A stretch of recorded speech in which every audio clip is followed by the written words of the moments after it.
사랑의 하나님 아버지 감사합니다. 오늘도 말씀으로 우리 마음을 다스리고 또 주님과 동행하며 새로운 아버지 변화와 또 그리고 새로운 인격의 형성의 걸음을 또 계속할 수 있도록 주님 축복해 주옵소서. 예수님 이름으로 기도합니다. 아멘.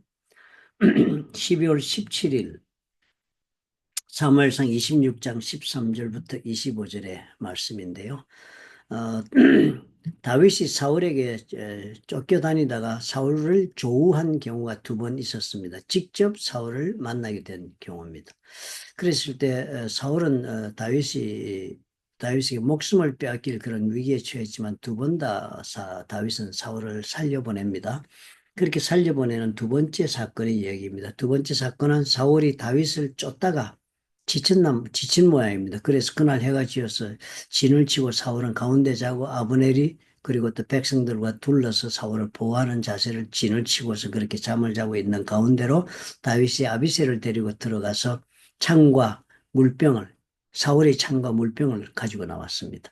그리고서는 이제 그 다음 날 아침에 다윗이 건너편으로 가서 산꼭대에서 멀리 서가지고는 다윗이 백성과 넬의 아들 아브넬을 대하여 외쳐 이르되 그렇게 해서 아브넬아 너는 대답하지 않느냐 이렇게 하면서 이제 큰 먼 거리에서 큰 소리로 사울과 사울이 장군이 있는 그쪽을 향해서 말을 했습니다.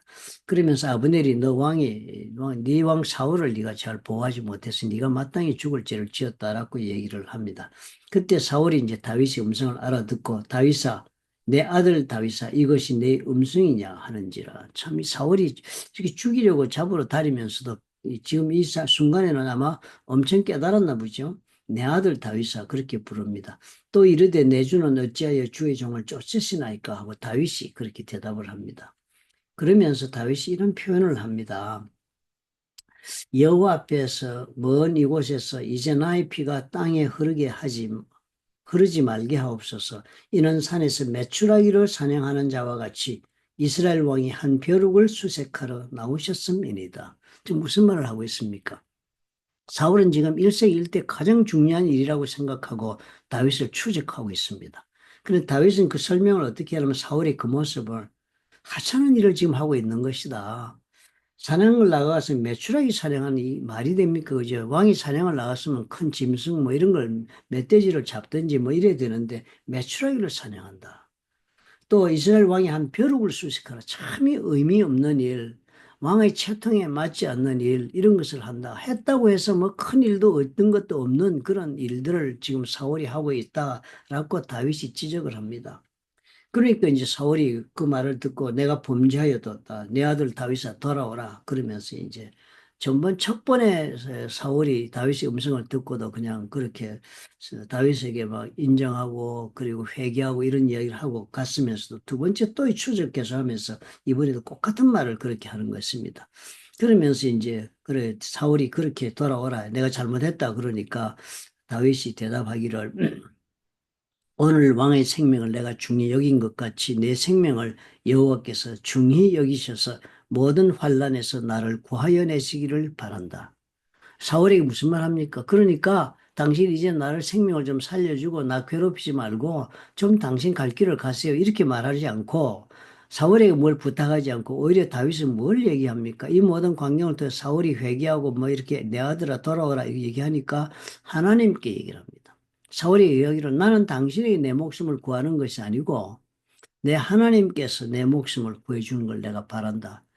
라고 고백을 합니다. 엄청난 고백이죠. 그죠? 사울에게 이 얼마나 저렇지 않습니까? 왜 이렇게 하십니까? 라고 얘기 상당히 깨달았거든요. 의미 없는 일 당신이 지금 하고 있다 그러니까 사울이 깨달아서 잘못했다 그러니까 그때 이제 얼마나 사울에게 질책하고 자기가 문제를 또 사울과 사이에서 해결해 보려고 협상, 설득, 노력을 할 수 있을 텐데 그런 말 하지 않습니다. 하나님께서 나를 보여주기를 원한다. 당신 이렇게 하든 말든 그것이 관점이 아니다는 겁니다. 참 중요하지, 그죠? 사울은 자신의 정말 해결해야 될 문제가 있다고 본인이 판단하고 그랬을 때 그 문제가 가장 크다고 여겨지니까 그 문제를 해결하기 위해 온 전력으로 문제를 대시하고 문제를 붙잡고 씨름하는 모습입니다. 그죠? 그런데 다윗은 어떻게 해요? 자기가 그렇게 큰 문제가 닥쳤지만 결국 자기는 누구하고 씨름합니까? 하나님과 씨름하고 있는 것입니다. 우리가 이 차이를 보게 됩니다. 사울이 다윗에게 이르되 다윗아 내 아들 다윗아 네게 복이 있을지로다 네가 큰 일을 행하겠고 반드시 승리를 얻으리라 하니라. 참 사울이 고백합니다. 그치? 하나님은요. 이 정말 사울 같은 원수의 입을 통해서도 하나님께서는 그 입을 통하여 우리에게 하나님이 주시는 말씀이 메시지가 늘 있는 것입니다. 사울이 입을 통해서 하나님이 이 말씀을 준 것입니다. 사울이 이런 말 하고 싶겠습니까? 지금 이거 일어날까 봐 지금 다윗 죽이러 다니는 사람인데 다윗에게 이르되 이건 아마 성령께서 감동하셔서 하나님이 다윗으로 하여금 듣고 용기를 내어 지금처럼 하나님에게 모든 것을 의지하고 하나님의 인도하심에 따라서 내 인생은 만들어진다는 그런 확신하에 사람과 씨름하지 말고 하나님과 씨름하라고 아마 격려해서 주는 그런 말씀으로 들려집니다. 내 아들 다윗아 내게 복이 있을지로다 네가 큰 일을 행하겠고 반드시 승리를 얻으리라. 이 말은 사울이 한 입장이 제정신을 했다면 나는 망하고 너는 이긴다라고 얘기한 사울이 그만하겠습니까 지금? 이걸 오히려 성령께서 하나님께서 저의 입을 통해서라도 다윗에게 이런 용기와 격려의 말씀을 주고 하나님과 씨름하며 인생을 살아나가기를 계속적으로 하나님이 힘을 주시고 또 걸어가 용기를 주는 말씀이라 그렇게 생각이 들어집니다. 이 한 사건으로 다 해결된 것은 결코 아니었습니다. 그러나 하나님은 순간순간 다윗에게 무엇을 확인해 주고 있습니까? 다윗이 살아가는 삶이 지금 하나님과 씨름하고 하나님에게서 답을 얻고 하나님이 허락하는 인생을 살려고 애쓰는 다윗을 하나님이 인정하고 그리고 너는 이렇게 살면 반드시 승리한다. 반드시 이긴다 하는 것을 확인해 주는 그런 말씀을 주는 장면을 오늘 우리가 본 것입니다. 얼마나 놀라운 격려입니까? 우리가 더 하나님 앞에 이 점에서 우리가 확신한다면 용기 있게 살 수 있을 것입니다. 우리의 가장 큰 약점이 무엇이에요? 문제가 생기면 문제를 우리는 붙잡고 태클합니다. 그죠? 문제를 해결해 보려고. 사람과 사람 사이에 문제가 생기면 또 사람과 사람 사이에 문제를 보고 사람에게 매달립니다. 원수를 갚든 아니면 뭐 사랑을 하든 어쨌든 우리는 그렇게 사람에게 매달립니다. 그런데 이 장면을 보니까 어떻게 해요? 하나님에게 매달린다. 그래서 사람의 문제가 생겼다고 사람으로부터 내 문제를 직접 내가 태클하고 그래서 해결하려는 것이 아니라 하나님과 나와의 관계에서 내가 하나님과 씨름하며 오늘을 이기며 사는 데서 하나님은 나를 승리케 하신다는 것을 우리가 믿고 살 수 있는 그런 놀라운 격려의 장면을 우리가 봅니다. 사랑이 많으시고 좋으신 하나님 아버지, 이 간단한 원칙을 우리가 오늘 되새길 수 있도록 도와주옵소서. 우리가 언제나 문제에 태클하려고 애를 쓰지 않습니까? 문제에서 답을 찾으려고 우리는 노력을 합니다.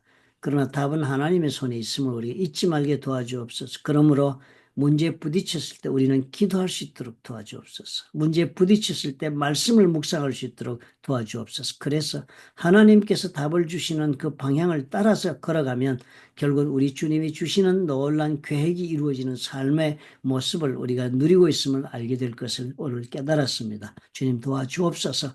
예수님 이름으로 기도합니다. 아멘. 문제를 가지고 씨름한다고 답을 얻는 것이 결코 아니다는 것은요.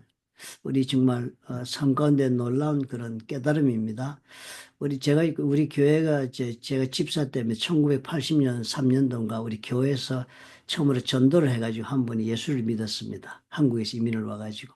그런데 이분이 한국에서 약간의 전기 기술이 있었을 따름인데 미국에 와서 직장을 찾자니까 뭐 우체국의 시험을 볼까 이래서 우리 교회에서 우체국 세미나 한다고 하니까 뭐 혹시나 해서 들어왔다가 예수를 믿게 됐습니다.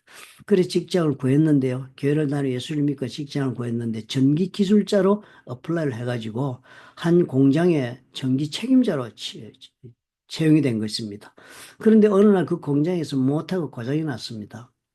근데 자기는 한국에서는 본 적도 없고 이것이 뭔지도 모르는데 고장 났으니까 고쳐야 되는 자리니까요. 그 큰 문제가 일어났지요. 그러니까 이 문제를 어떻게든 자기가 씨름해서 풀어야 되는데 풀 길이 전혀 없으니까 그 사람이 간증을 하기를 가서 못해다 손을 얹고 기도를 했답니다. 하나님. 정말 하나님 살아계신데 나에게 오늘 답을 좀 보여달라고 해결을 보여달라고 그랬더니 신기하게도 자기 눈에요. 모터의 내면의 그 고장난 부분이 도면으로 보여지더랍니다. 그래서 고쳤다는 거예요. 그분이 지금 장로님 되시고 교회를 크게 잘 섬기시고 은퇴하셨습니다. 얼마나 놀라운 간증인지 모르잖아요. 우리 하나님께서 답을 주시는 것을 믿고 살면 된다는 것을 가르쳐 준 좋은 예가 되겠습니다. 우리는 정말 예수를 잘 믿고 난 보면은요, 자기의 기도와 자기의 신앙에 굉장히 자부심을 가지거나 혹은 자기 의에 빠질 때가 너무 많습니다. 내가 이만큼 기도했으니까 내 판단이 옳겠지. 그렇게 생각할 때 많지 않겠습니까? 내가 이만큼 하나님을 섬기고 살았으니까 내가 마땅히 저 사람이 저렇게 행하는 행동에 대해서는 말할 수 있고 지적할 수 있다고 우리는 착각하기 쉽습니다. 우리 손으로 상대를 판단하기 쉽습니다. 우리 하나님께 답을 주신다. 하나님의 답은 무엇일까를 추구할 수 있다면 얼마나 좋겠습니까? 많은 경우에 정말 놀라운 우리 하나님의 주시는 복된 그런 인간관계의 문제를 다 해결해가며 살 수 있는 우리가 될 수 있다 하는 생각이 듭니다.